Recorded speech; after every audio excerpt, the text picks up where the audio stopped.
Ер адам қызды ұзатты деген дәл осы видео желді есті. Ерекше образбен көптің талқысына түскен жігіт тараздық әнші Бақдәулет 5 жылдан бері той бизнесте жүр. Тойда жүріп түрлі сынның астында қалған әнші тоқетерін былай айтты. Бұл жарияланған видеода мен ешқандай қызды ұзатқан жоқпын. Бұл тікелей өзімнің әпкем. Бұл жерде видеода анық көрсетіліп тұр, чтобы қыздың алғашқы выходы, яғни ортаға алып шығу өзінің інісінің арнайы әнімен жездесінің қолына табысталды. Халық Бақдәулеттің әнінен бұрын сәніне шүйліккен жайы бар.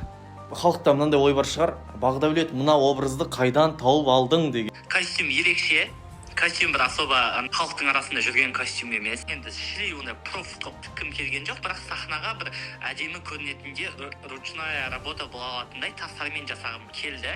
Комментаторлар жазады, Шалабай атамның арбағы не деген секілді. Тура сол секілді көрінді, бірақ тас қосылған кезде оның бір ерекшелігі басқаша байқалды. Айта кетейік, бұл бірінші жағдай емес. Әнші Айдар Тұрғанбектің де қарындасқа тілек әнімен талай қыз ұзатылуда. Алдағы уақытта Бақдәулет қыз ұзатуға шығасың ба дейтін болса, ұсыныстар болатын болса қабылдар ма едіңіз? Қыз ұзатуға жоқ, ал выходқа алып шығуға әдемі дәл осы постановка қойылыммен бірге шығарыңыз десе, ойланып көруге болады. Ұзатуға мүлдем қарсымын, өйткені ұзату бәрібір біздің салтымызда да өзіміздің немізде де қарсы дүние, ер адамның қолынан қыз ұзатылмайды.